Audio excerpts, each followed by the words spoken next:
depuis une centaine d'années, l'espèce a disparu dans certaines forêts d'Autriche et Allemagne.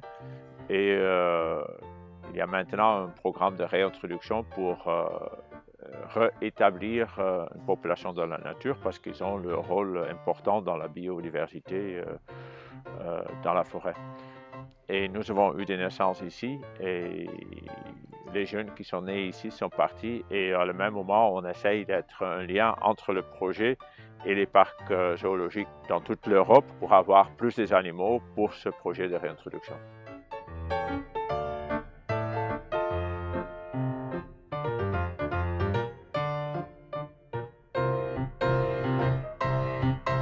Nous sommes maintenant en Allemagne, dans le parc naturel de Steinwald, où nous avons relâché hier soir 2 chouettes d'Oural de notre parc dans la nature. Le projet a reçu 11 chouettes Oural des parcs zoologiques français et allemands.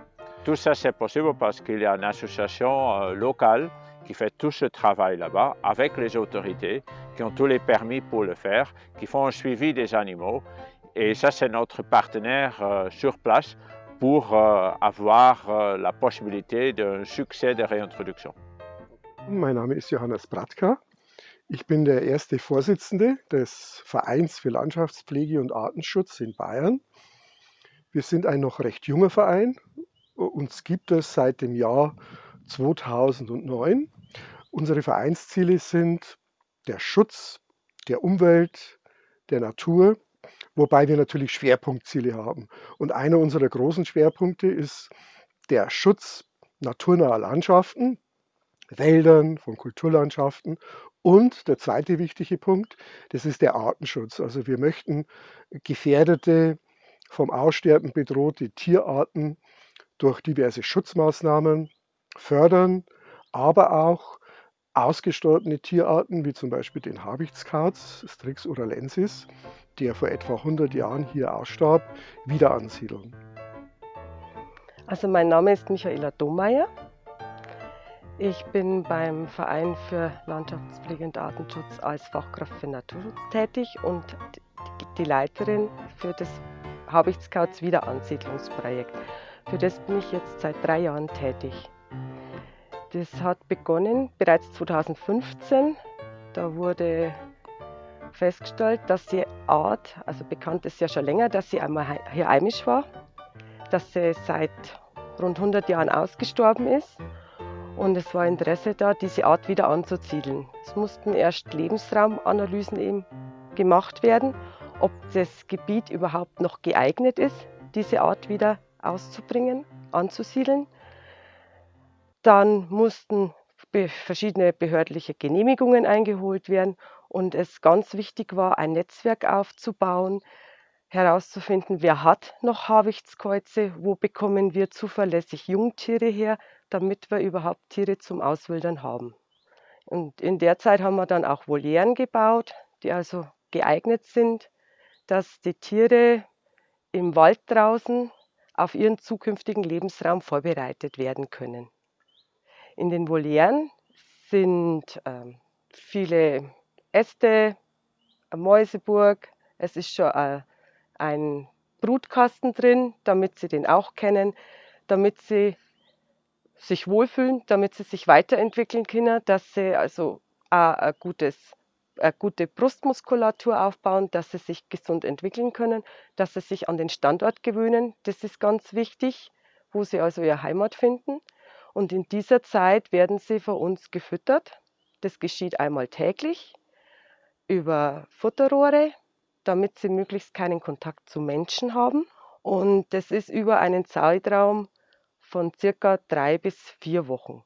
Wichtig ist, die Tiere, die kommen im Alter von circa um die 70 Tage und dass sie direkt von den Elterntieren kommen. Also sie müssen das Sozialverhalten gelernt haben und auf die Elterntiere geprägt sein, damit sie also nicht von Hand aufgezogen worden sind.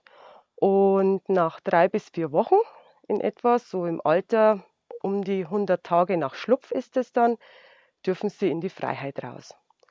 Da geht dann eines Abends, das sollte recht ruhig sein, damit die Tiere also nicht verblasen, verweht werden, ein gutes Wetter. Und dann geht die Luke auf und sie dürfen selbstständig rausfliegen. Also die suchen sich ihren Zeitpunkt, wenn sie das machen, selbst aus. Das erste ist, wenn die Tiere freigelassen worden sind, können die noch den Futtertisch besuchen. Sie bekommen also von uns noch eine Zeit lang, solange sie das brauchen, Futter angeboten. Das ist direkt neben der Voliere und das überwachen wir auch mit Wildkameras. Also wir kontrollieren, dass das wirklich die Habichtskäuze sind und keine anderen Tierarten sich das Futter holen.